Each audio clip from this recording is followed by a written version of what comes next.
And welcome back to another episode of Pokemon Knowledge. Now, I had something that I've been thinking about now for a little while, but there's been some information that's been released relatively recently that's kind of changed the way I thought.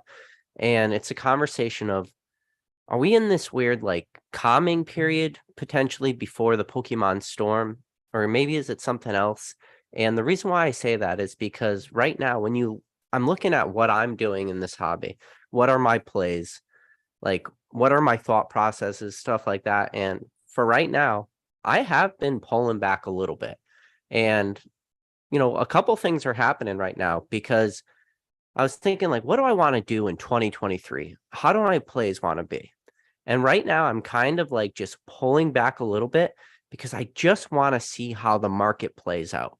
Because right now, we're going to be in this weird long timeline where it's pretty much mid-December right now at the time of recording this video. You know, when it comes to English product, Crown Zenith doesn't get released till January 20th. And then the first set of Scarlet and Violet doesn't get released until March 31st. Think about that.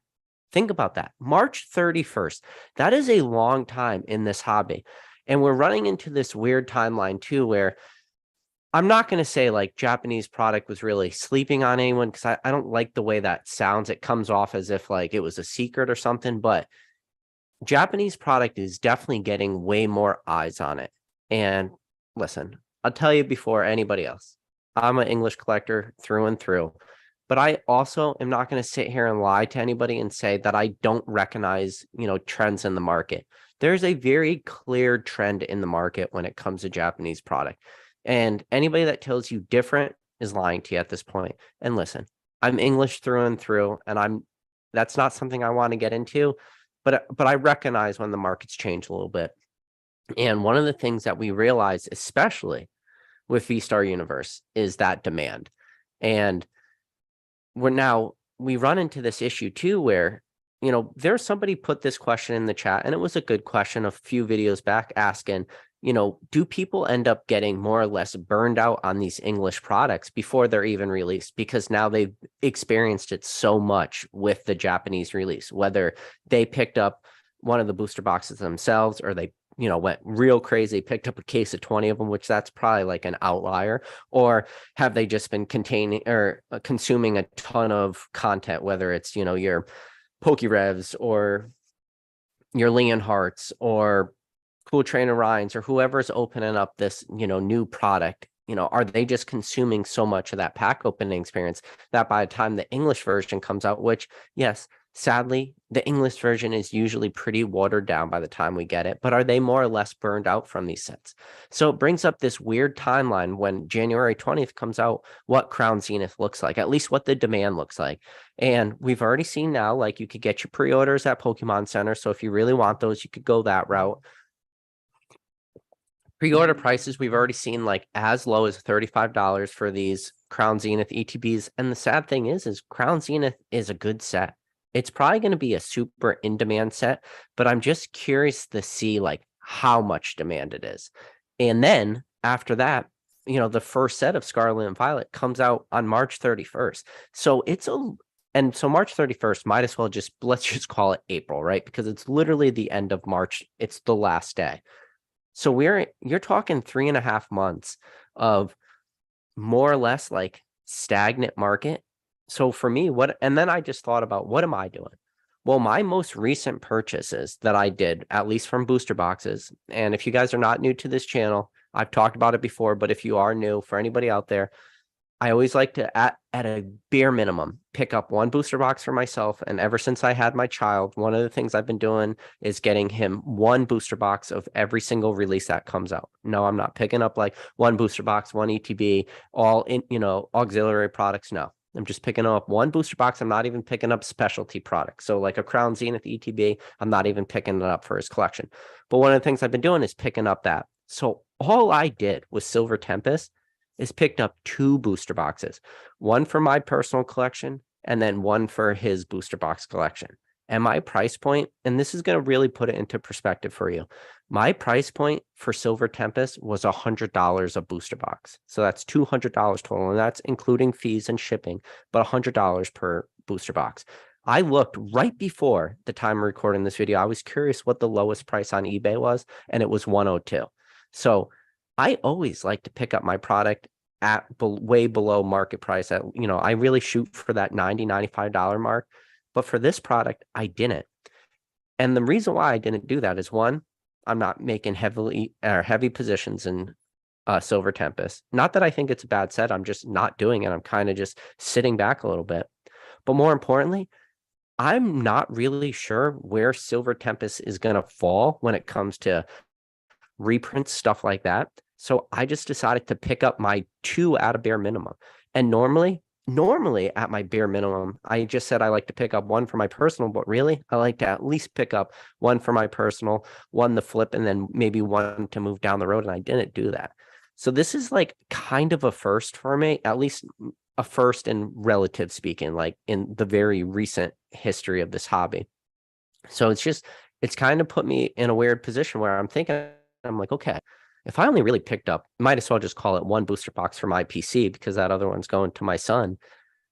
I wonder how many other people are doing that, and why am I doing that? And I'm not saying like I'm sitting back and not making plays. I'm still doing my normal plays. When I see like easy promos, easy grades, I'm still buying those things. I'm still picking up a lot of raw cards. One of the sweet spots that I like, it's just very, call it vanilla, very middle of the road. What I do, and I talked about this on other lives, is like one of the beautiful cards I like sweet spots, is just picking up cards that are like between $10 and $20 raw. More likely like $10 raw, where your break even price is like an 8 and it's $40. And if you hit a 9, it's a multiplier above that. And then if you get super lucky and you more or less win the Pokemon, you win Pokemon for the day and you get that 10, and then you get that huge premium. Like that's the sweet spot I like. On just like, I call them just like easy vanilla flips. They're not flashy, they're not anything special, but I've been doing a lot of those recently, grading a lot of modern promos. When I see super cheap, like near mint, modern cards, modern trainers, stuff like that, super cheap cards, like I said, that, well, when it comes to super modern, 9s, you'll get lucky to break even, but really you're going for 10s, but like 10 print quality, stuff like that. And this is what I've been doing, and I'm going to keep doing that. So like things changing for my day to day, just I call it like that vanilla-ness, but I'm not doing anything crazy. And one of the things I mentioned probably on a few videos back now is I talked about staying liquid in an illiquid Pokemon hobby. So one of the things I've been doing too is just, putting cash into, call it cash reserves, getting ready to like be super liquid in this market if the time comes, because, we're coming in this like very calming period of Pokemon. And when I look at like recent sets and I look at prices and I say, okay, like Silver Tempest is right around that 100. Lost Origins is right around that 100. And then we have these outlier sets like, your Brilliant Stars, but I already have my positions in Brilliant Stars. And then looking at Evolving Skies and looking at crazy prices. But now here we are. I just told you, we're not seeing Scarlet and Violet come out to the end of March. So think about that reprint window. Now it's that super, and it's super important conversation of, are we going to see a reprint of something? Because really, we haven't had anything released like written in stone. Like we're definitely getting a reprint of Brilliant Stars, or we're definitely getting a reprint of Evolving Skies. There's been a little bit of like whispers here and there, but nothing like super concrete written in stone. So, and the question always is, and this is a question we're going to probably bring up more times than anything, right? Is what is Pokemon printed? And it's the fair question, right? And it's a question that most people should be asking. It's a conversation that most people should always be having.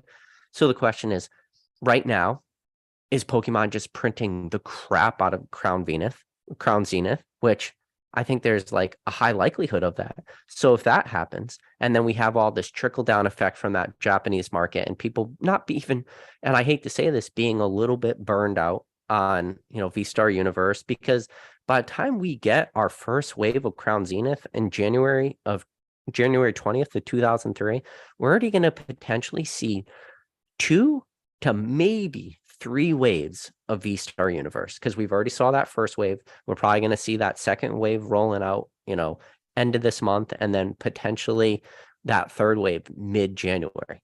That is crazy. And especially because so much of this hobby has kind of moved and so many more eyes on that. Now, you don't have to go back too far and say, well, there have been, Japanese sets that were released that didn't really spoil it for people. And probably like EV Heroes is a great example of that, because I just mentioned Evolving Skies. Evolving Skies, still for English, had a ton of demand. Great alt arts, great chases. Obviously, the Moonbreon, people still stonking out, seeing what that booster box is doing, seeing what EV Heroes did right at release, seeing like after that very last reprint of EV Heroes, boxes crash down to, where they crash. And then now we pretty quickly saw, I think boxes crashed on the secondary market to like $60 for those booster boxes. And we've already seen prices for that already start to increase. So it doesn't mean that people are going to get that total burnout from that Japanese experience, but I'm just curious to see what happens. And then if Pokemon does decide to do reprints, which I think in this huge window of time, like that's the only thing that makes sense, because otherwise, what are they printing? Something has to be available at distribution, and especially stuff has to be available that is playable. Now, we just saw what is coming out. So at least coming out of like the TCG, the rotation. So anything, so Sword and Shield to Vivid Voltage is no longer in rotation. So those sets make no sense. I want to say, let me know down in the chat if anybody know if Battle Styles made the cut for no longer being playable. But like all those sets, like forget about reprints for those. So then it just and then Chill and Rain doesn't make sense. Sure. Evolving Skies makes sense. Brilliant Stars makes sense. Fusion Strike doesn't really make sense. Lost Origins, still too newish. Silver Tempest, I don't know if we really need a reprint of this, especially because the market's in a healthy spot. That healthy spot is $100. And I've always said this. I think $100, 105, 110 for a booster box is a super, super healthy market. And the fact that I bought 2 booster boxes at 100 just because I kind of just said, screw it. I'm going to buy these and I'm just going to kind of be done. And I'm just going to see how the market plays out. And I'm not going to acquire like big positions being like multiple cases of sets like this. So it's an interesting conversation. I'm curious like what other people out there are doing, how they feel about it, and how do they feel about this big window of time now, mid-December all the way to end of March. So that's 3.5 months without a regular set. There's got to be a reprint that comes in the meantime. But what do you think that reprint is going to be? Do you think it's going to be Evolving Skies? Do you think it's going to be Brilliant Stars? Or do you think it's going to be like a Fusion Strike or a Lost Origins, which I don't find as likely? But then if you wanted to go on like just a compatibility argument, then from a strictly compatibility argument, and if you really want to get the super playable cards, the cards that are most viable right now in the current meta, you got your Zoroark deck from Lost Origins, and you got your Lugia V-Star deck from Silver Tempest. So if you wanted to just do that and screw secondary market prices and Pokemon trying to maybe quell that crazy secondary market hype, if you wanted to just go from a playability aspect, then really the 2 sets that make the most sense for the reprint is Lost Origins but Silver Tempest. But the only problem is we're not really seeing like a low supply of that. So I'll be interested to see like these next 3 months, this first quarter of 2023 is going to be an extremely fun time to just watch the market. But whatever happens, I just want to make sure that I'm in a position to take full advantage of it. And we're still super early. Who knows what like crazy products Pokemon's going to come out in 2023. Come the end of 2023, I have a like gut feeling that Pokemon might release some absolutely crazy specialty products or specialty sets for the one reason and one reason only, is because of the fact that Pokemon Worlds is going to be hosted in Japan this year. And I don't know what Japan's going to do. And obviously, if you know anything about the Japanese culture, how prideful they are, and Pokemon Worlds in Japan's a big thing. I have no clue how they're going to react to that, how the market's going to react to that, how the Japanese market's going to react to that, what kind of products might be piggybacked off an event like that. I don't know. But if you want to, maybe start a little bit earlier than that, or is when we look at the new Scarlet and Violet block, historically, first sets of new generations are pretty lackluster. when you go back and you think about XY, and yeah, you got XY base and you got like full art Blastoise and full art Venusaur. And then when you go to Sun and Moon, yeah, you got some gold cards and stuff like that, or fast forward to Sword and Shield, and you got your Zacians and your Zamazenta, but usually base sets are pretty lackluster when you think about it. Or if you want to say, screw it, let's say even before XY base set, look at black and white base set. Yeah, black and white base set maybe introduced you to full art cards for the first time, and you had your Reshiram or your Zekrom and Reshiram. Like you have those cards for the first time, and you have those in full arts, and those are pretty nice. Like you go into these weird timelines, the only set that like once you remove a little bit before that, like Heart Gold Soul Silver base was at least a really good set. So maybe that's the difference, but that's because now you have legendary cards with the Lugia and the Ho-Ho, and then you got your 6 prime cards, and you got your 2 secret rares with the unknown 1 or whatever you want to call it, and the secret rare Gyarados. So yeah, Heart Gold Soul Silver base was still a really good set. But historically, base sets, at least in the relative past, when you talk black and white, XY, Sun and Moon, Sword and Shield, they're lackluster. And from all the leaks we've had so far for Scarlet and Violet, there's nothing like crazy. Yes, Pokemon brought back EX cards, and bringing back EX cards, everybody's like on a different side of the fence. Some people like EX cards. Some people don't like EX cards. I'm personally happy EX cards are back. Like, there's definitely have like the same artworks. They didn't really do anything crazy, and maybe I shouldn't say artworks, but they have the same card layouts as like XY, EX cards. So maybe some people don't like those as much, but they're still fun cards. Like I still like them. But the thing is we haven't seen anything that's just makes you kind of stop and go, wow, like, wow, this is something special. This is crazy. This is the new greatest thing we've seen in, such a long time. So because that hasn't happened, it makes you question it. Like, one of two things is happening. It's just going to be another lackluster base set, like we talked about, like we've seen on so many other ones, or it's going to be the opposite effect, and that Pokemon is just secretly hiding everything, and for whatever reason, the leaks that we normally get just bombarded with, we haven't seen any of those leaks.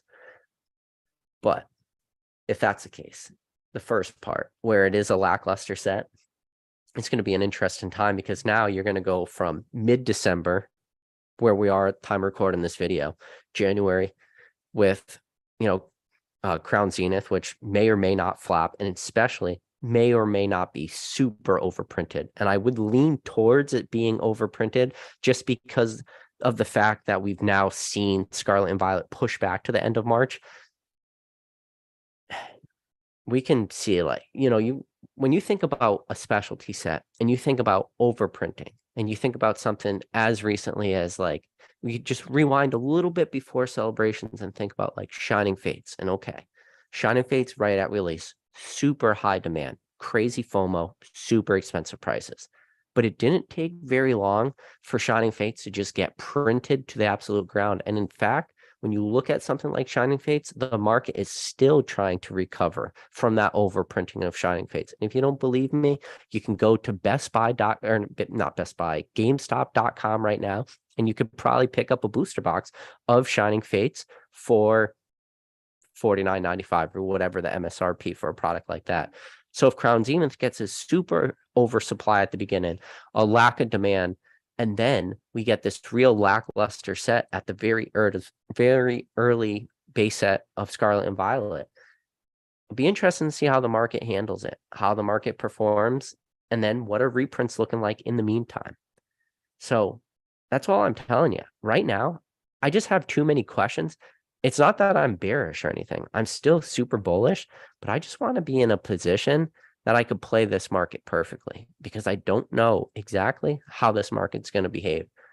And that's why I said I'm just going to keep doing my plays. It's not preventing me from doing anything that I would normally do. And, and I mentioned it, like my plays that I made in Silver Tempest is just a booster box. And then I normally, like I always say, I get my 4 Pokemon Center ETBs. And then, yeah, I did pick up a couple 3-packs and some individual packs only because those were delivered to me from Pokemon Center. Because you know me, I'm getting my max Charizard codes, special delivery Charizard codes to my address, to my mom's address, to my siblings' addresses, to my friends' addresses, to my friends' address, and who I kind of talk to and lets me send stuff to his house. Like I'm doing all those addresses every week. And I recommend you guys to, if you haven't been redeeming your special delivery Charizard codes, I don't know at this point what you're waiting for, because you're more or less just leaving free money on the table. I'm still at the process of grading anything that I think is a 9 or higher, anything that I think is an 8 or lower. And the only way you're going to really tell 8 or lower is centering on a lot of these cards. Pretty crap.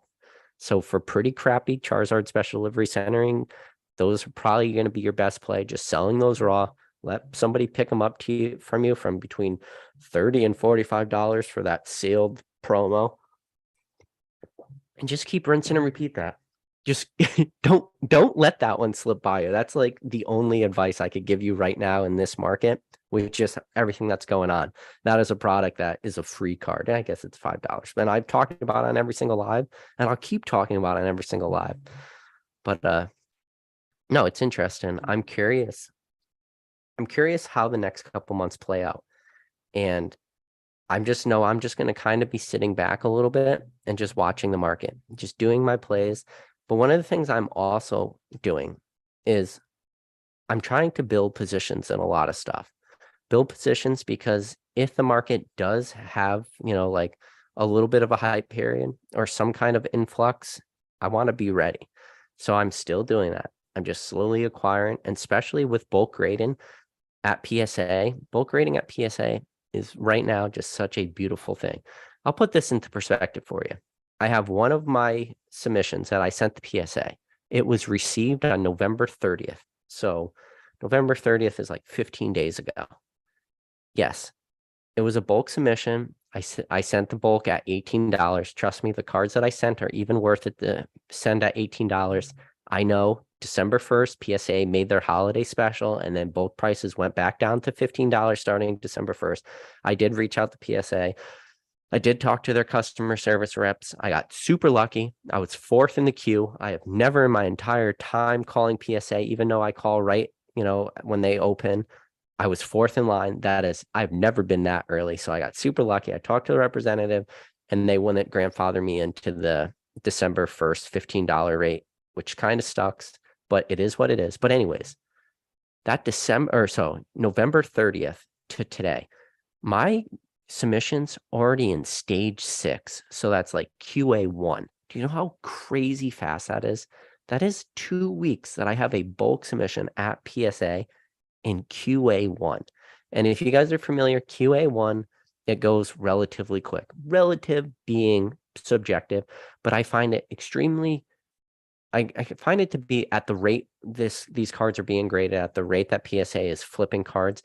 I'd find it pretty surprising if those cards took another 2 weeks to go from QA6 to 8.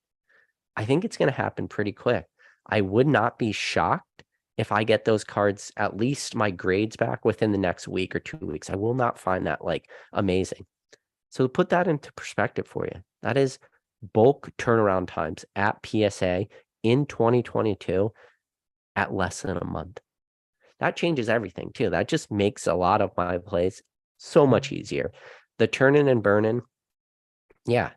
Is it flashy to make, like 10, 20 hit it, obviously make like $100? Is it flashy to just make a couple $100 here and there? No, probably not, but it's just part of that game. It's part of that continued grind that hopefully like everybody's kind of doing right now. And it's going to be interesting. I'm not doing over positions in anything. I'm just kind of sitting back and going with the flow of this Pokemon market, because that's what this hobby is doing right now, is just going with this very constant flow. So, but real quick, we see we got Drew in the chat, one of my mods. Always good to see you, Drew. Hope the family's doing good, bud. Drew's a good guy. We got Quate from Compton. Yeah, it's been a while, buddy. See if anybody got questions. I'm going to work my way to the bottom of the chat now, but now's your time if you have any questions, and we'll hang out for a little while, just answer some questions. And especially if you guys are just curious or you want to let me know your thoughts. How do you think this market is going to respond with this more or less like whole quarter? Because we're going from mid-December to end of March, call it just April 1st, might as well. We're going a whole quarter with just more or less one specialty set and nothing else. And coming out of our set releases were just, and I have one thing I talk about all the time, is Pokemon's a freight train going down the tracks. It's not stopping for anybody, but it seems like it did slow down a little bit. And I don't know like what Pokemon's master plan is with this. Are they taking this quarter time or whole quarter to just reprint stuff? Are they taking this whole quarter to just reprint Evolving Skies and just reprint Brilliant Stars? Because there's like two schools of thought when it comes to reprints. I think everybody agrees that Pokemon does keep an eye on the secondary market. Now, whether or not they actually care about the secondary market, whether that secondary market affects their printing at all, affects their business decisions, we don't know that. But it makes sense that they're at least keeping their finger or their pulse to that secondary market and at least watching it. And you can go back and talk about, and people have been having the same exact stupid argument all the way back to Roaring Skies and stuff like that. Like, does Pokemon look at the market?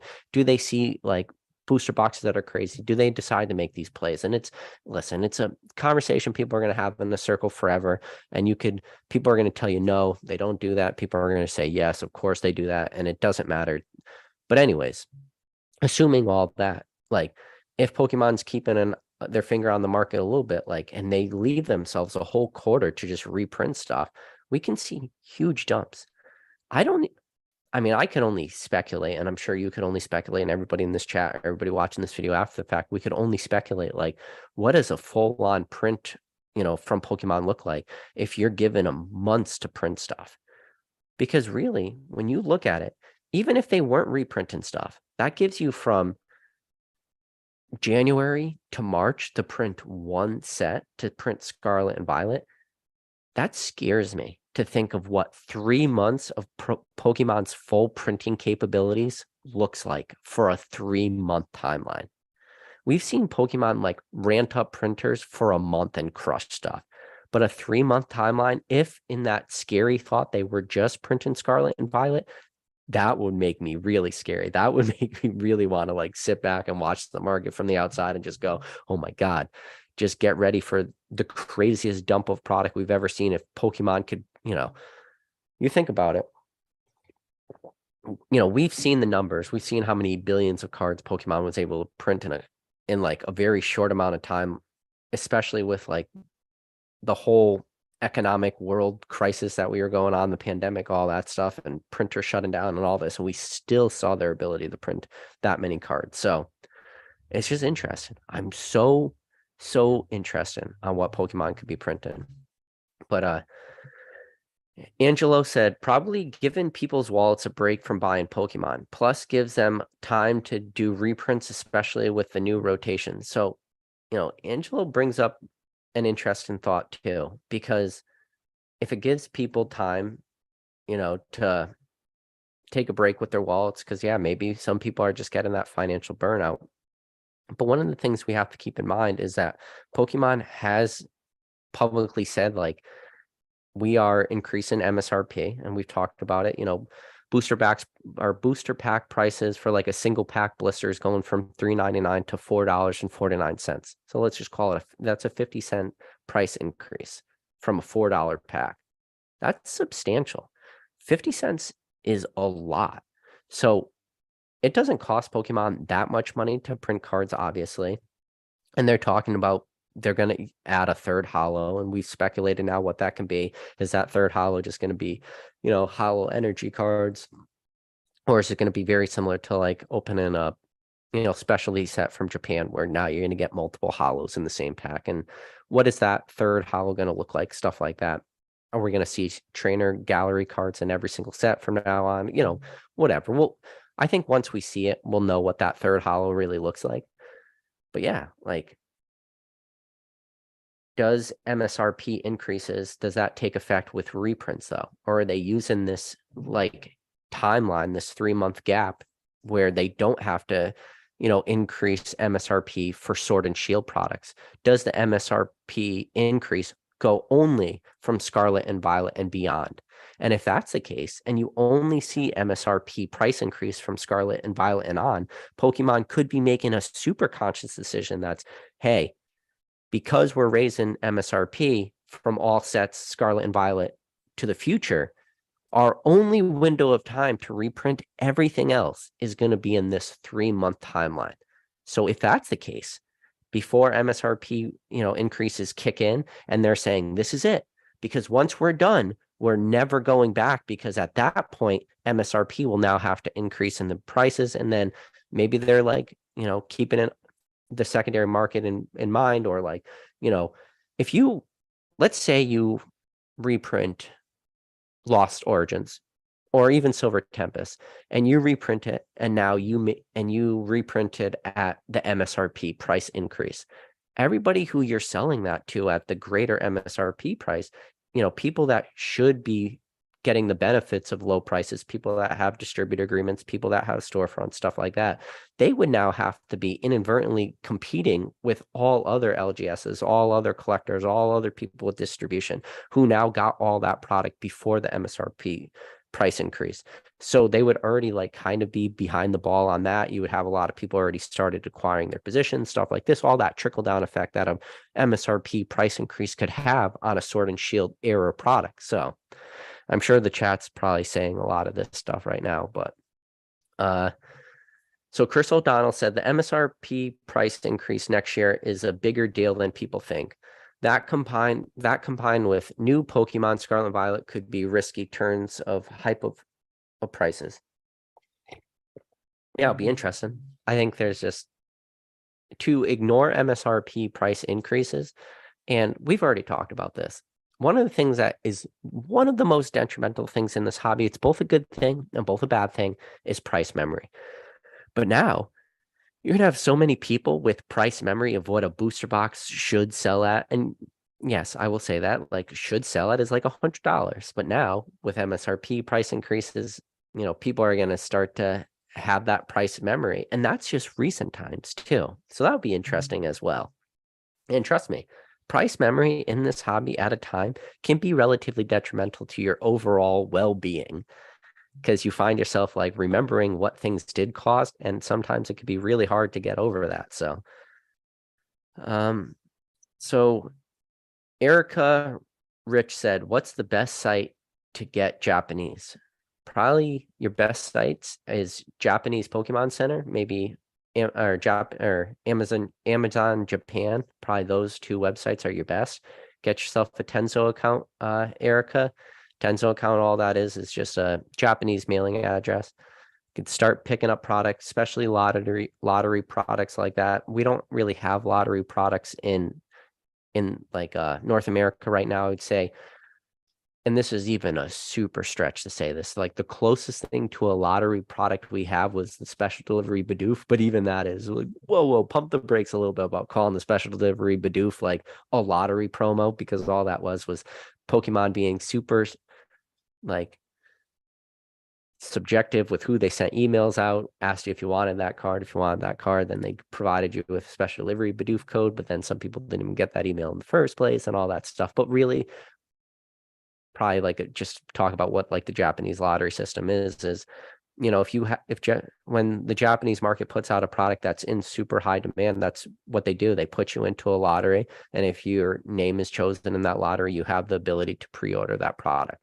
So by having a Tenzo account, that's going to allow you to more or less participate in those lotteries, because you're not going to be able to enter those lotteries if you do not have a Japanese mailing address. So it's just some things to keep in mind. So my advice to you would be, those are the best sites to get Japanese product, and you're going to pay whatever the MSRP price is. So V-Star Universe, MSRP is $40, USD. That's where you want to be for a product like that. You don't want to be that person spending $120 or whatever people are paying on secondary market prices for V-Star Universe. So you want to be paying that MSRP price, and that's going to give you your best shot to do that. And there are videos out there. I know Dan Catchmall Collectibles, I think, has a video talking about setting up a Tenzo account, stuff like that. I talked about it on like a live or two. Yes, you will get hit with relatively decent shipping costs to do that. So don't think it's just like, oh, you pay $40 and then shipping's free and all this. There is that fulfillment fees for the Tenzo to like ship it to you and stuff. But at least you know you'll get it, especially stuff that is print to order, you know. Blaziken says Crown Zenith is going to be overprinted. I would say you are probably correct. If my guess when it comes to Crown Zenith is exactly that, yes, Crown Zenith will be overprinted. If it's not, I have no clue what they're printing. We got Karsten Top said, "Hey PK, we got Brody Smith. Good to see you, Brody." Yeah. We got people saying Pokemon is printing product like it's 2020. Yeah. Mr. Locknet said, "How do I get rich quick with Pokemon cards?" Get really lucky. You thought I wasn't going to answer that question, right? You thought it was like a meme question. How do you get rich quick with Pokemon? You get lucky. That's what you do.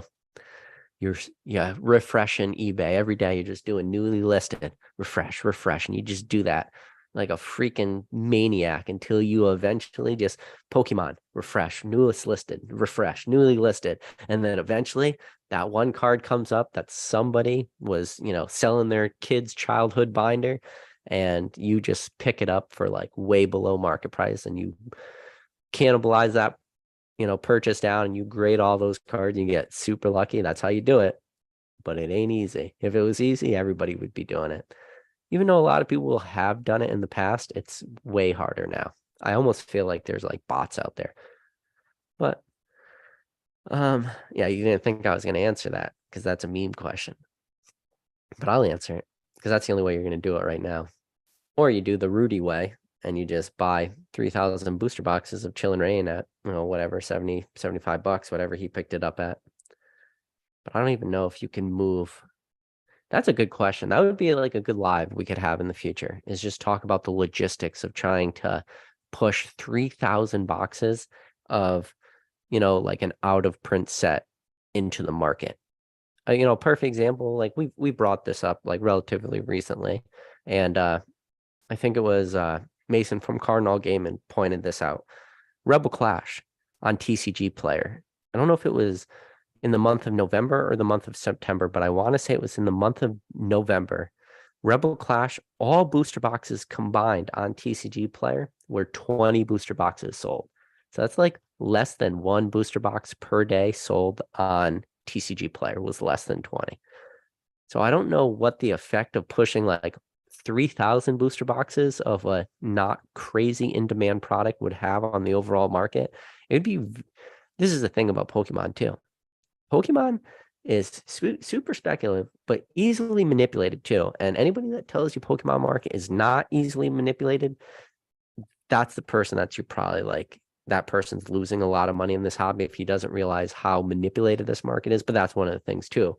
Even though this market's manipulated, you can navigate a manipulated market as long as you understand what you're doing while you're navigating it, and you could recognize things being manipulated, whether it's shill bidding, whether it's oversupply, whether it's dumps, whether it's fake sales, whether it's resale or real sales, whether it's low pop, high pop, all that little stuff. But I'd be curious what like a 3,000 booster box dump on the market would look like. Be interesting. Be a good oh my god.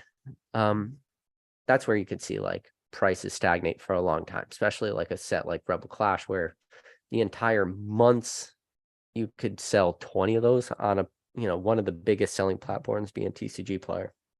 If they're only able to move 20 booster boxes of Rebel Clash in a whole month, I don't know what 3,000 booster boxes or some crazy high amount of a booster box would do to a market. It'd be fun though. We could probably have like a whole conversation on that.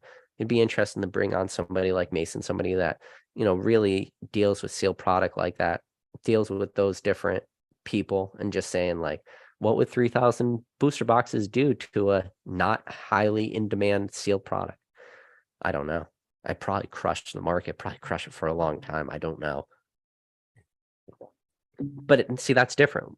When it comes to a super modern product, like Lost Origins right at release or Silver Tempest, 3,000 booster boxes is nothing. 3,000 booster boxes right at release doesn't affect the market at all. Like 3,000 booster boxes at the time of release is just like it's dust in the wind at that point. It's gonna blow out as fast as somebody could sell it. They're gonna ship it out. And if you don't believe me, you could go look at some of the huge eBay sellers right at release. But right at release is very different than out of print, out of demand, stuff like that.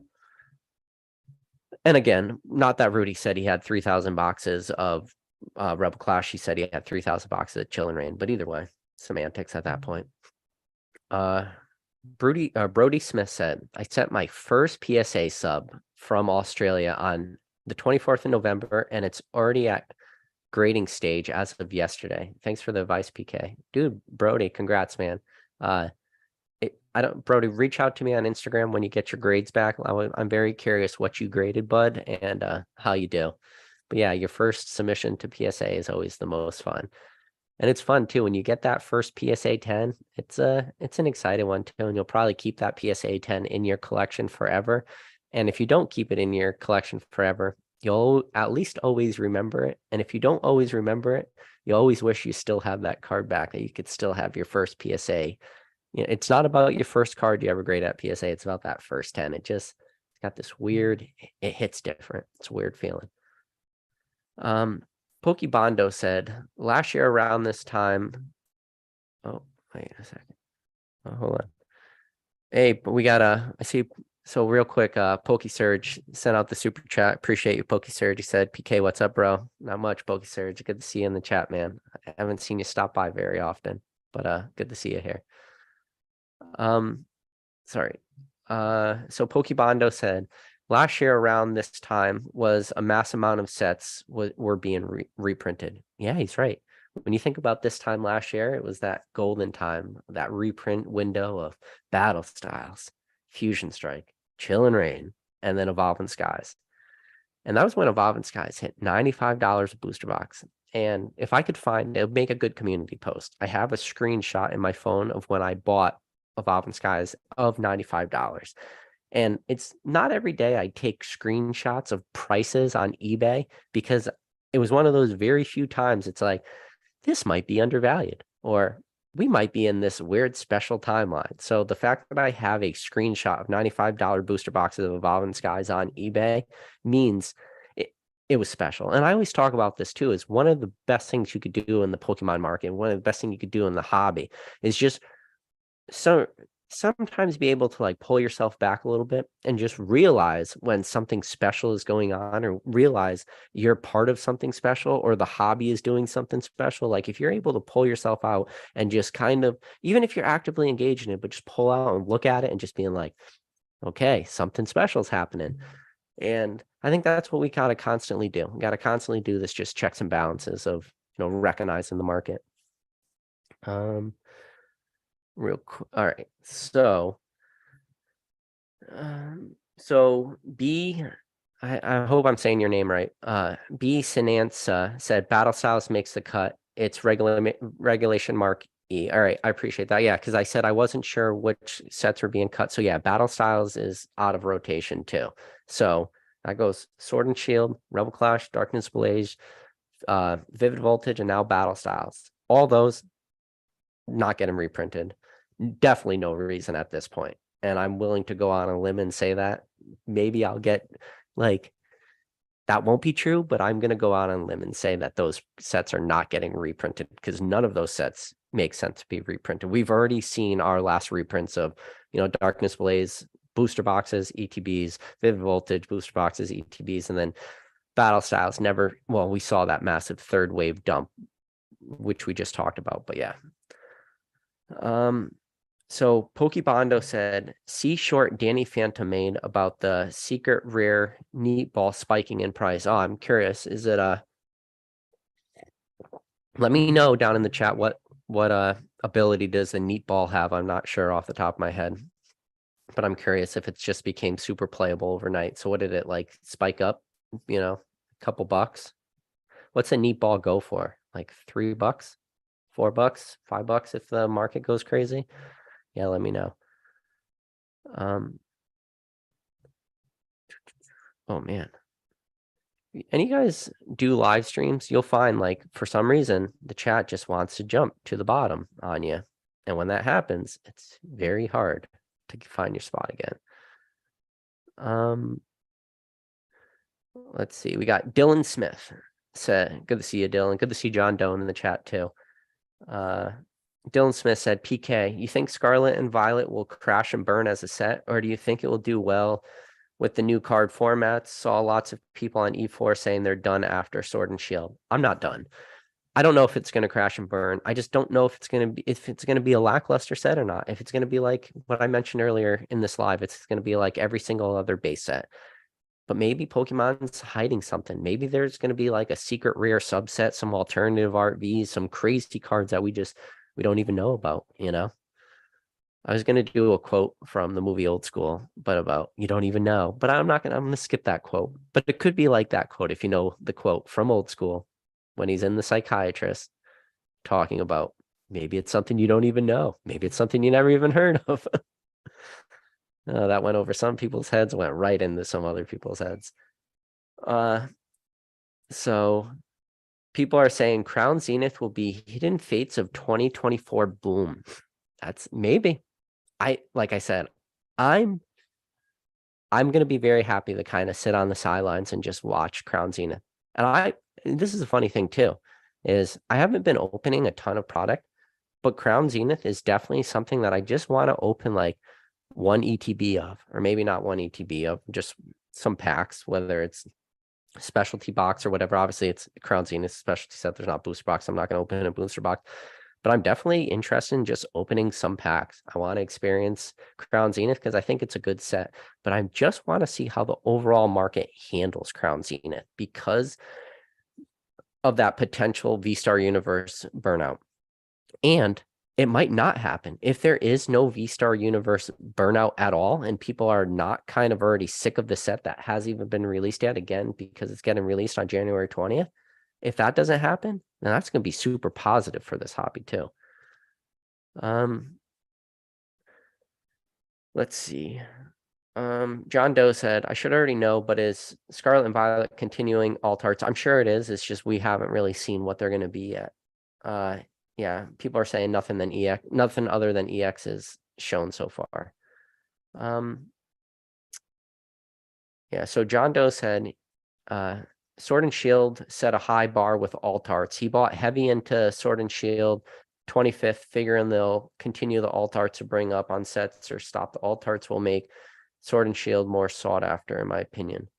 If they stop alt arts, which I find pretty unlikely at this point, because if you think about that, we'll just, in the hypothetical, Pokemon does say no more alt arts, no more stuff like this, then yeah, Scarlet and Violet really becomes a lackluster set. If the best things we're getting are like EX cards and maybe back to some crappy secret rares and stuff, ooh, that would really hurt that set. But I don't think they can do that. I feel like Pokemon can't really go back at this point. I'm hoping we don't see rainbow rares anymore.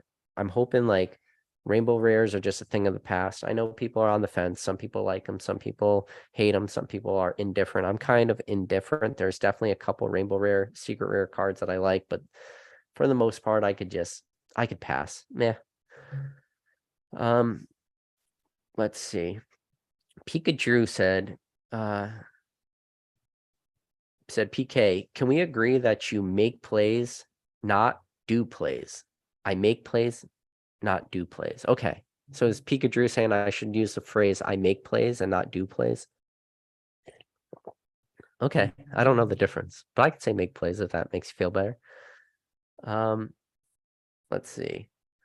John Doe says, I was about to grab some more Walmart $20 Dark Sylveon boxes today, but now saw that they're out of stock. Yeah, so that was a good deal going on for a while. There was with the whole Black Friday thing, with everything going down, like, price retraces for a lot of products, like there was a lot of good deals out there.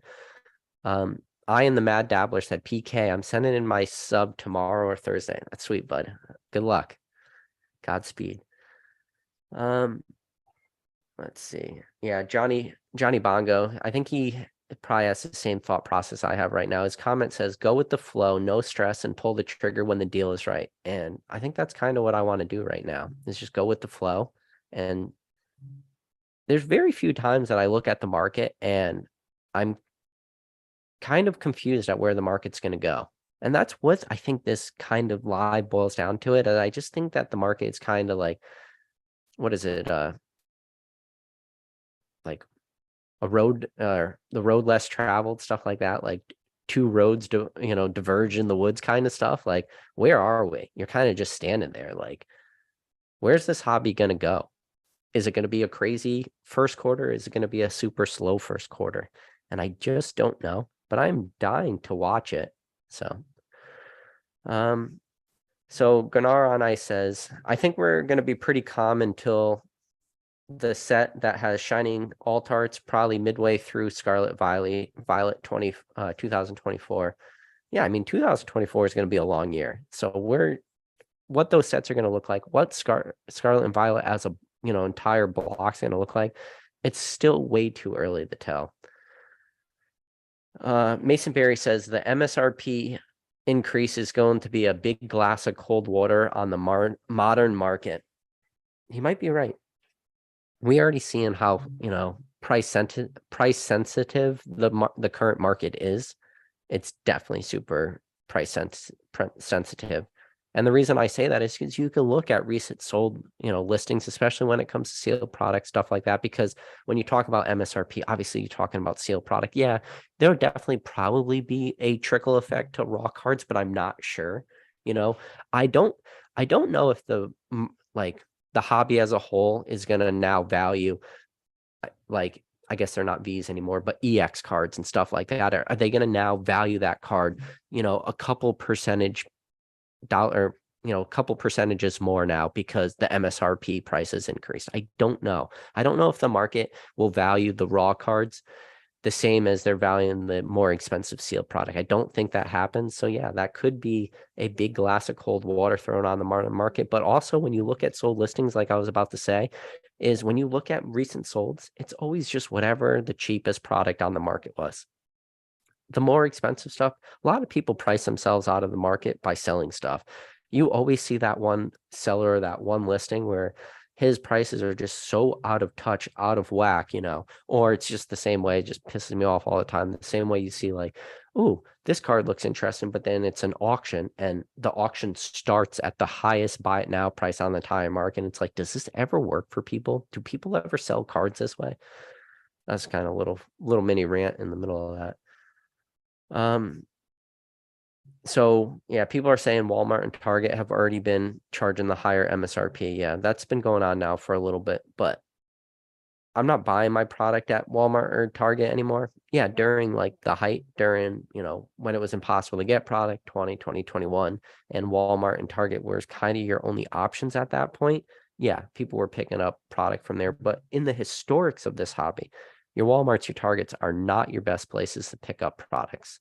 So, because like I said, historically, MSRP is not the price you want to pay. So CAE said, I'm jumping out heavily after MSRP rise. No more rip and packs, singles and sealed only. Interesting. You're the first person to sit like that I know saying you're gonna kind of jump out heavily. So Cinema TCG says, if Pokemon didn't reprint Evolving Skies and Brilliant Stars, they would be leaving money on the table. And they would leave money on the table. They, of course, are going to reprint those two sets. Yeah. Like I said, if it comes from secondary, it's going to be what I already mentioned. If it comes down the secondary market prices, yes, Evolving Skies and Brilliant Stars are the two sets that make the most sense to reprint. If it's coming just down the playability, it's Lost Origins and Silver Tempest. But if you reprint Lost Origins and Silver Tempest, the market doesn't need a reprint of that. And it's just speculation of what the Pokemon company is going to do, but he's 100% right. They are leaving money on the table by not reprinting Evolving Skies and Brilliant Stars. I don't know what it would look like from a distribution standpoint, but I'm pretty sure if Pokemon Company decide to print Evolving Skies, everybody's just going to more or less call the distributors and say, I will take as much as you can give me. And then the distributor will say, well, how much do you want? And it's like, I don't have a number. Just give me all that you can give me. I feel like that's how the market will handle it. And if we do see a reprint, it will be the last reprint. I'm going to go out on a limb and say it will be the last reprint of Evolving Skies if we do see one. And then whatever the secondary market price makes its way down to, if the market has a ton of resistance and we see it stop at that 140 again, or if it's a bigger reprint than anybody is expecting and somehow prices are able to drive down even lower, it's all going to be the real big guys on the market. It's going to be the P football Pete's. Those are going to be the guys dictating the market. Those are going to be the guys dictating that that ground floor, that basement floor, whatever those prices are going to reach. So, but whatever that bottom is, I don't know what it's going to be. It could be 160 for all I freaking know, but I would say with certainty it won't be. It'll be less than that. But assuming whatever the lowest is, will probably be the lowest that Evolving Skies goes in the near term. And then Evolving Skies will probably have a nice trajectory in the long term, assuming that like the chase cards still hold values. Because when you think about it, Evolving Skies sucks to open. I don't care what anybody says. Evolving Skies does not have character rare subsets. Yes, it does have great alternative arts. It does have all the evolutions, but it just has some other crappy cards that you seem to only pull. You only will pull the cards you don't want to pull in Evolving Skies. You never seem to pull the cards you actually do want to pull in Evolving Skies. And yeah, you could say that's probably true about every set, but man, Evolving Skies is way more brutal than these other sets. Sterling G said, PK, when you build your positions, if you have the opportunity to hold 2 9s or 1 10 of a card, where the current dollar values are the same, which are you holding? If it's a vintage card, I'm holding the 10. If it's a modern card, I'm selling the 10. Depending on 9s, again, vintage, I'm okay with 9s. Modern, I'm not touching modern 9s, at least not holding on to modern 9s. Modern 9s, I'm trying to just get onto the market as fast as possible, because if I'm holding on to those 9s, in my opinion, being modern 9s, those 9s are probably at the highest price they're going to be at for the foreseeable future. Because one of the dangerous things about modern, especially modern graded cards, is the supply is definitely going to go up on a lot of these cards. So you're definitely going to see that supply go up, prices go down. I do not want to be holding modern 9s. I don't want to be holding modern 10s. I want to be holding vintage 10s, and vintage 9s are okay too. And unless it's a card that just has really shitty fundamentals too. Is it a card that I potentially see being super stagnant for a vintage card in a 10? Then yeah, maybe I'll sell it. Is it there's cards, but then I'd probably just want one. I was going to say, is it like a WotC Black Star promo 1 through number 53? Like, yeah, they might be readily available, but if I only have one of them, I still need that 110 for my collection. But if it's something I have multiple of, then yeah, I sell. There's no easy like yes or no answers to questions, sadly. John Pauline says, I hope the new EX cards look more like the OG EXs, but the ones that they've shown look more like the later EXs. Yeah, honestly, man, when I look at the modern EX cards, I just get Steam Siege vibes. Like all the EX cards that I don't like are in Steam Siege, and I just get Steam Siege vibes from these modern EXs. Now, go back in time far enough, and then you start talking about like early Nintendo EX cards, and then they hit a little bit different, and whether it's the Ruby Sapphire ones, like your Mewtwo or your Clefable or the Lapras, or next set you go to Sandstorm, and then you got like the Aerodactyl, stuff like that. Yeah, and then like the Dragonite from EX Dragons, or then you go to like the Fire Red Leaf. You can fast forward a little bit to the end of Nintendo, right before Gold Star, so right before Team Rocket returns, and then you got like Fire Red Leaf Green, and then you think about those EXs, and then they have like, I don't know what they're called, like Cracked Ice, Cracked Crystal, EX Hollow Pattern, so they're a little bit different. And then you could go to like the more end of like Nintendo timeline, and then those EXs. But yeah, it's interesting. Gu Rang says, finally found some of the Jolteon, Flareon, and Vaporeon VMAX collection boxes at his local Walmart. They still have Lance's Charizard boxes stock, which surprised him, considering the last dump was a while ago. So I'm guessing you must have got pretty lucky, got there right when a distributor was stocking the shelves. You're able to pick up those boxes and, easily pick up Lance's V's, Charizard's celebration boxes. I like those. I just got a return back with a couple of those graded, so they grade okay. I didn't get any 8s, but I did get a couple 10s. Let's see. Also, Dan from Catch 'em All Collectibles with beard, or Dan from Catch 'em All Collectibles no beard. Need the official PK statement on the market research. Listen, I'm gonna go out on. This is probably unpopular opinion. A lot of people are gonna be upset about this. I'm gonna go with Dan Catch 'em All Collectibles, the no beard Dan. I'm not a fan of the bearded Dan. Dan, sorry if you're listening to this chat. Sorry. We got Mason Berry got the beard too. I also like Mason Berry, no beard. Look at this, clean shaven. I shaved right before the live for you guys. Yeah, we got a lot of Grizzly Adams recently. Like that's a new PokeTuber look. Everybody's got to get the beard. I think everybody saw how many views PokeRev's getting, and PokeRev's got that real solid PokeRev beard. So everybody's like, that's the secret. If you want to be a big PokeTuber, you got to have the big beard. Let's see. So Hallie Sharp says, I'm scared the stores around me are going to stop selling Pokemon cards. Almost all the stores near me have horrible problems with people ripping packs open, taking out the good cards. Yeah. I've seen that happen a lot too, just walking through like my local Walmart or Target, because I always like to look at the card sections, and especially like go to the toy section. And always when you get to the toy section, because usually like your Walmart Target's going to have 2 sections, like right at the beginning and then in the toy section. And every time you go to the toy section, there's always like tons of open product. So yeah, that's got to be tough. But so John Doe said Safari Zone had $265 cases of ETBs, no tax, free shipping, pretty solid right now. Yeah, I don't know which ETBs they had, but Safari Zone always has super cheap product. But I think Safari Zone is just trying to move, like they move volumes of stuff. Plus, they're not paying the normal fees somebody would on like an eBay or stuff like that, because obviously you're going right to their website and stuff like that. And I'm sure they're selling some stuff at a loss, but they're able to be a little bit more competitive with those low prices, having their own websites. And anybody selling on eBay is going to pay fees. Yeah, we have people paying a lot less fees because they have, non-disclosure agreements with eBay and specialty contracts and all this stuff. So, so Mertz Collectible said, could be because they're switching the silver borders over yellow and they only have a certain amount of yellow border card stock left in the warehouse. Tinfoil hat? Could be. I wouldn't rule it out. I mean, if you're big business, big company, like why would you just want to leave all that yellow border product on? I mean, I don't think cards are printed in that way. I want to say like the yellow borders.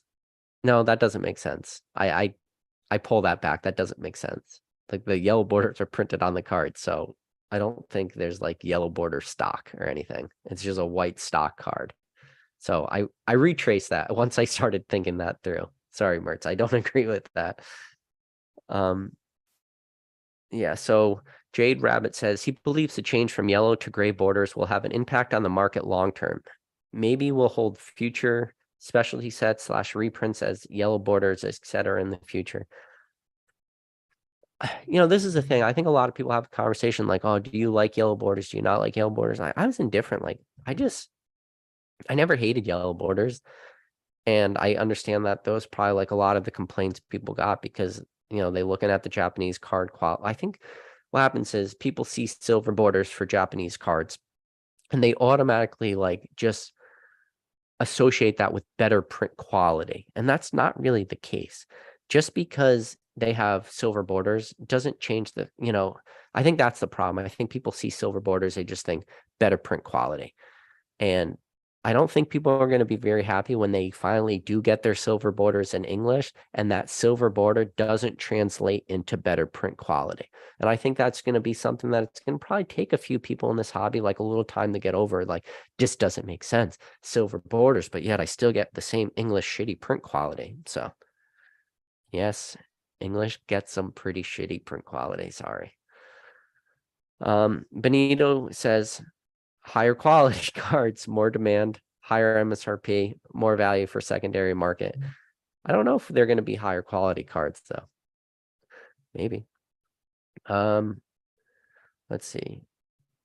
John Pauline says V-Star Universe is an amazing set. We got 3 booster box. They were awesome. And now he'll buy his remaining chase cards as singles. Yeah, man.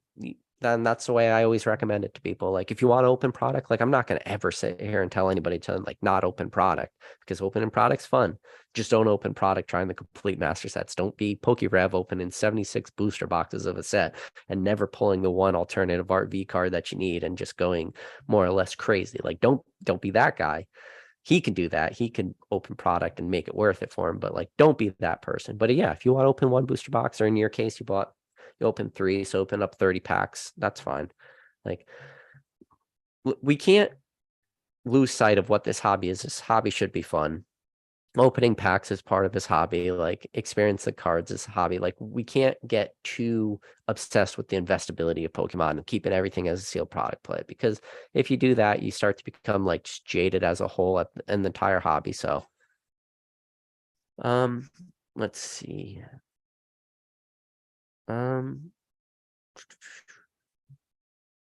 Let's see. People were saying, I'm wondering if they're going to switch the Japanese card backs, so like Japanese new backs. No, I don't think we ever. I hope not. Like, I love our blue backs. Just it's one thing about Pokemon cards that has never changed. And really, when you think about Pokemon as a whole, before they switched to yellow borders, like, Pokemon was able to print more or less the same card for the last 25 years, and people were still foaming at their mouths to get them. And yes, I get it. VMAXs and full art cards and alternative arts, they didn't have the yellow borders, but every other card in the set did. Every common, every uncommon, every non-holo rare, stuff like that, it still had that yellow border, and it was the same border for 25 years. So I'm gonna miss it when it's gone. I will be sad. I think the first pack I open, I think Scarlet and Violet is gonna have a different feel to it. I think that pack opening experience is gonna be different. I think newer collectors won't care, but I think people that grew up, with that jungle, or that 99 hype, and that base set jungle fossil, and base set 2, and Team Rocket, and Neo Genesis, and yeah, people are gonna be sad. It's too bad. Well, what are you gonna do? Let's see. Somebody said Charizard UPC will have more availability than Crown Zenith during 2023. That's a hot take. I don't think so. I want to say Crown Zenith will be pretty heavily printed, but I've been wrong before, and that might be one of those times I'm wrong. Let's see. We got Benito says prices won't stagnate for the modern cards. The hits are going to stay around 200 to 300 and up, whether it's an alt art or any hyped up rare hit out of modern packs. Maybe not. We made our way finally to the PokeSurge super chat. Again, thanks again, PokeSurge, for the super chat. Mason Berry said there's Crown Zenith products being released in May of this year. It's pretty nuts. Yeah, you think about that. So that means you're going to have your first initial wave come January 20th.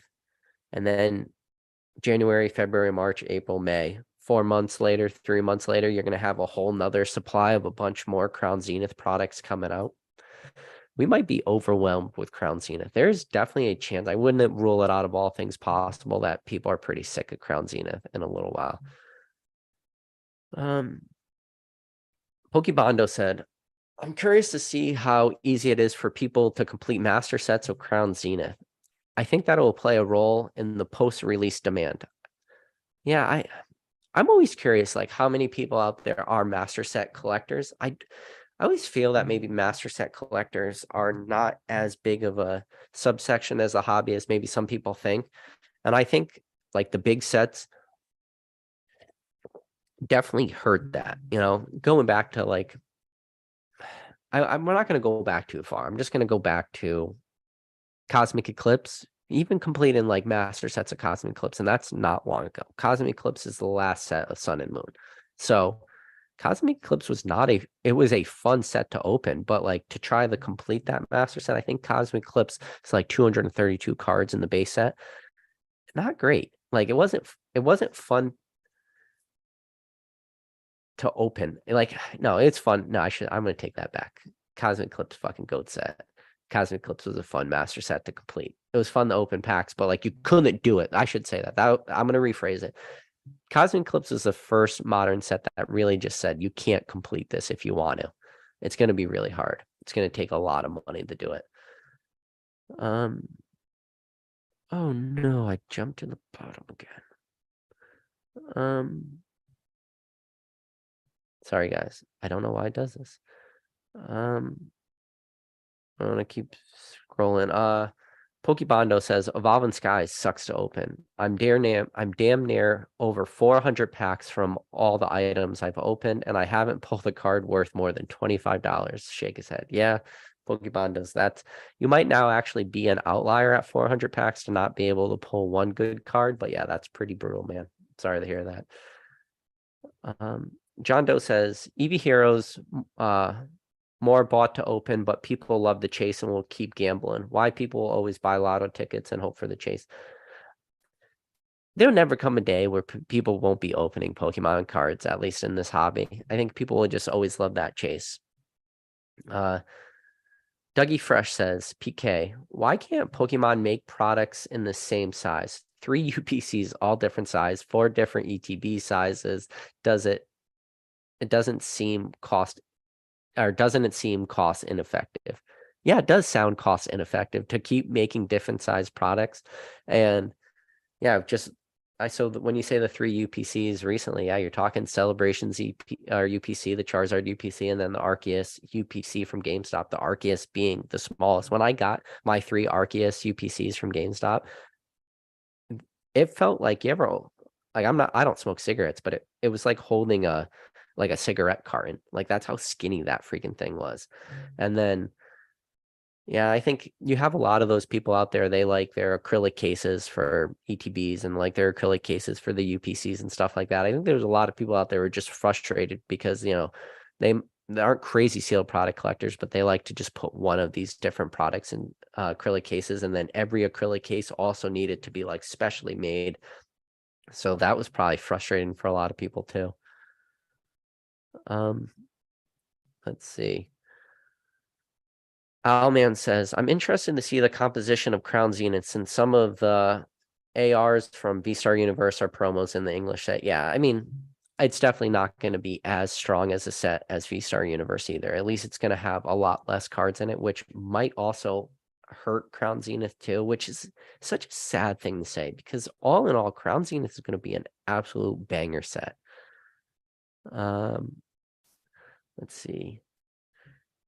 Let's see. John Doe says the fact that Crown Zenith has sick gold alt arts now makes me think they won't stop at. Yeah, there are some awesome alt arts, the Palkia, the Dialga, the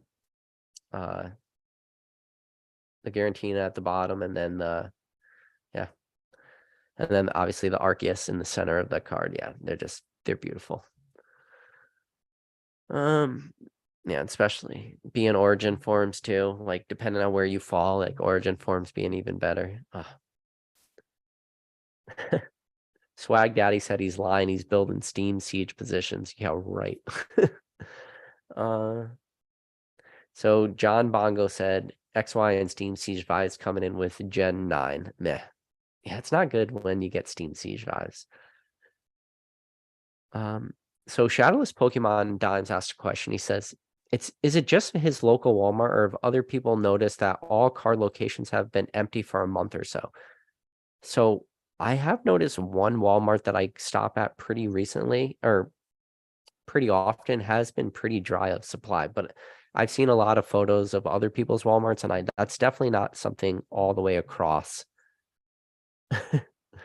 Mason Berry said, damn, PK calling out my midlife crisis beard. Don't worry, Mason. You're too young to have a midlife crisis.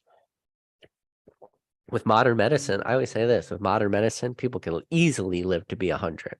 But with the way I drink, I could easily live to be 75. Let's see.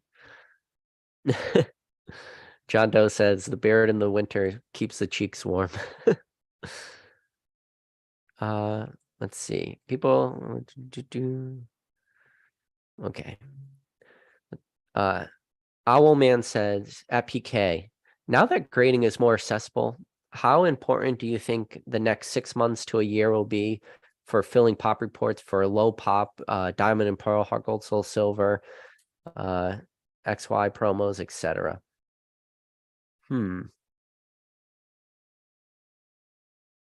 I would say if people weren't grading those things already, then they were making a mistake. You know, a lot of like heart golds or a lot of diamond and pearl stuff, a lot of the heart gold, soul silver stuff. You know, these cards started to really spike in price, you know, especially like some of these level X cards and stuff. And you can look at it like level X Glaceon and stuff like that. Relatively low pop. You would have thought that a card like that should have had all those graded now because of the prices we're seeing, but we haven't really seen those cards really flood to grading because so it makes you question like how much of the stuff is really out there, and if how much of it is out there, how much of it is worth the grade, stuff like that, you know, brings in condition factors, stuff like that. Let's see. Yeah, Yamamoto said PSA shipping is suffering right now. Just called and they said they were swamped. I can believe that. I did have one of my submissions stay in like stage 8 for like way too long. And stage 8 is shipping, and it took forever. It took like a week to ship. I end up calling PSA like pretty often.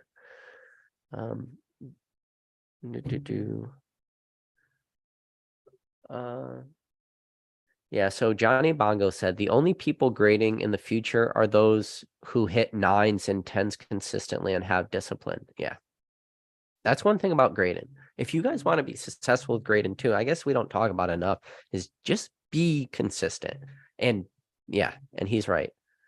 You have to, if you're not going to get a 10 or a 9, or if you don't know what a 9 and 10 look like really, and you're just constantly like getting 6s, and it's going to happen to everybody, like everybody misses a dent once in a while, but stop doing that. Because then, yeah, then grading cards, you end up losing money in cards. That's what, you know, when your grades start getting low enough, that's where your raw price starts to actually become more than your grading card price. And that's something we probably don't talk about as much as we should, but it's definitely in danger if you're doing that too much. So yeah, make sure you have that discipline and make sure you are looking at your cards with maybe not a fine tooth comb, but don't just willy-nilly just, you know, full send everything all the time. Let's see. So Christian Top says, I think the silver borders on the trainer gallery cards look better, but that's just his opinion. Yeah, I don't disagree. I mean, it's not that I don't like silver border cards. I just think I'm going to miss the yellow bordered cards. I think that's what I just liked like the combination that Pokemon had going for it, you know, keeping yellow border cards. Because what was the big deal? Like, what were yellow border cards? It was your commons, your uncommons, and your non-hollow rares, and like I guess some of your hollow rares, you know, just like more of the bulky stuff, the stuff people like don't really care about that much, like where your commons, uncommons, and rares like ruining the pack opening experience for people. You know, I've seen the way people open up packs. People open up packs as if their thumb can't get to that, you know, reverse hollow / rare spot fast enough. You know, it's like as fast as they could rifle through. So it's not even like people really cared about those cards in the first place. So are the silver borders going to make them care about that? Because, you know, like that comment just said from Carson just said, like that comment is, yeah, your trainer cards and your full art cards and your, you know, specialty cards, they already have either black or silver borders. So all the chases already had that. So so John Doe says, I like new silver borders, but also makes me appreciate the OG yellow borders more too. Yeah. A lot of people saying they don't mind the yellow borders.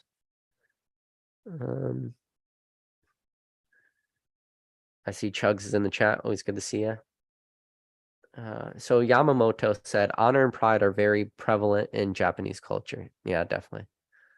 And kind of what Yamamoto talked about, and kind of what I mentioned a little bit is, you know, Worlds being in Japan for 2023 is going to be pretty epic. I don't know what they're going to do. they're gonna pull out all the stops. Or there's gonna be just. I wish I could go. I'm not gonna be able to go. I would love to go. It's just the flight. I looked at the flight. It's gonna be like a 30-hour round trip flight, and I'm not about that life right now. Oh no.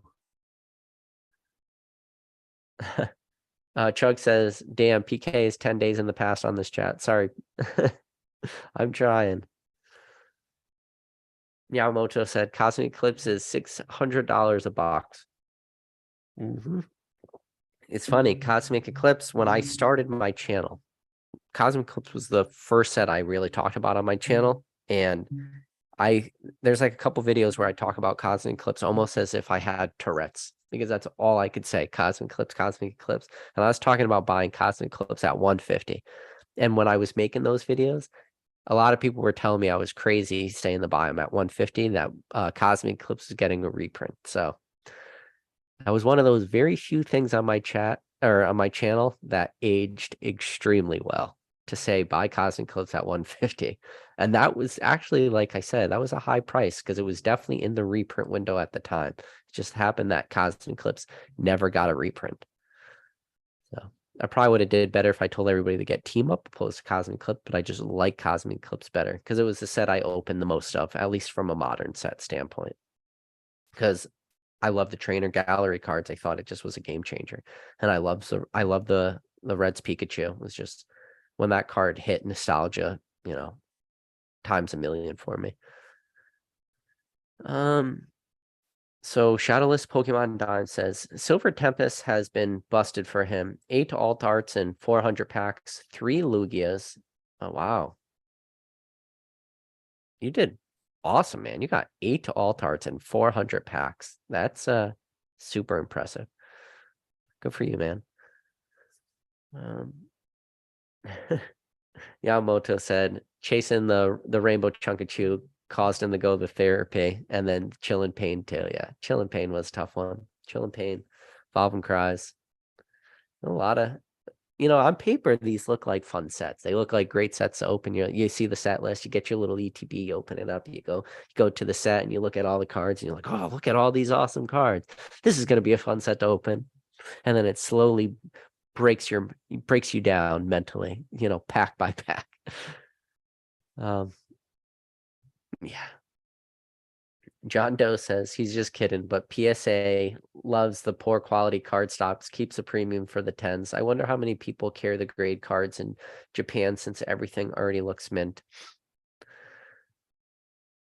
Yeah, I'm curious what the Japanese graded card market will be in the future, though. Wow. We got somebody says, so Brent Burn TCG says the target closest to him still allows you to purchase 2 products at a time. Don't understand it. That's interesting. I haven't really heard of like limits on product in a long time. So the fact that your target is limited product, they must always be stocked with stuff. So Alex said, sup y'all, what have I missed in terms of actual content so far? The content so far has been me talking about what I think the first quarter of 2003 is going to look like. That's what you missed at the beginning. Let's see. Keep scrolling. So Rob Novak said he bought 12 Cosmic Eclipse booster boxes at $150. Not too shabby. So yeah, you got 2 cases, man. Good for you. You did very, very well. So full case, that's like 3. So assuming $500 a booster box, a case of Cosmic, and again, I know prices have creeped up a little bit, but $500 a box, that's $3,000 a case. You got 2 cases, $6,000. You got a decent amount of money just in Cosmic Eclipse. Good for you, man. Alex said, what's so good about Cosmic Eclipse? The fuck? Question mark. What do you mean what's so good? Introduce character rares. It had the Charizard and the Brixen. It had, just had everything. Had the Blastoise and Piplup. It was like the first set that kind of like introduced alternative arts in a way, like that Blastoise and Piplup. That was like an alternative art. And then even for like Gen 1 fans, even if you like the Vileplume, stuff like that, or you had the Lily in there, or you had the red and blue trainer card. So trainers in Cosmic Eclipse were stacked. You know, chase cards were stacked. The fact that you could get green code cards and still get a hit with the character rare subset, whether it was the Pikachu or the Steelix or the Piplup. And keep in mind, Piplup had the Dawn and Piplup. If you guys are familiar with Diamond and Pearl, if you watch the television show season 10 of Pokemon Diamond and Pearl, Dawn Piplup and like the badass Piplup she had, like he was constantly like kind of an underdog, always fighting super hard. And then the artwork in that trainer gallery card, you can see like an angry Piplup, like they captured it just perfectly. And then you have the Lieutenant Surge. Yeah, the Lieutenant Surge had a Magnemite. Should have been a freaking Raichu. I don't know why they didn't do Lieutenant Surge and Raichu. It doesn't make any sense. But then you had like the Whale Lord card was in there. But then you had like the freaking awesome Mimikyu artwork that was in there too. And, you know, yeah, I don't know. It was all around Cosmic Eclipse. Cosmic freaking slapped. It was good set. So yeah, if you know, you know. If you know, you know. Cosmic Eclipse, if you know, you know. Let's see. I'm just gonna scroll right to the bottom of the chat. Let's see. Burt Burns said nobody said it was the greatest set of all time, but you need out of some respect on its name. I don't know which one he's talking about. I don't know which set he was talking about, but all right. I did a good job. I made it to the bottom of the chat. That's what my goal is. Because a bunch of lies back. It had to been probably like close to 6 months back. Somebody got mad at me, said, PK, you ignore the chat all the time. So I do my little rants, and then at the end of the chat, I always try to answer the questions until I make it to the bottom of the chat. And I actually made it. So all right, guys. With that said, I appreciate every single one of you guys. Listen, we got 124 people currently watching this live. If you could please do me a favor, hit that like and subscribe button. I don't ask for anything from you guys. All I ask is you do that one simple thing. You hit that like button. And if you are watching this video and you're not subscribed to this channel, and I don't know how you did it, and especially if you're watching it after the fact, I have like 80% of my viewers are not subscribed. It's a crazy amount. But if you've made it to the end of this video, I don't know how you did it, but hit that subscribe button. And if you want to know when I'm going live, if you want to join in these chats, have these conversations, hit that bell notification. But with that said, I appreciate every single one of you guys, and I'll catch you all on the next video.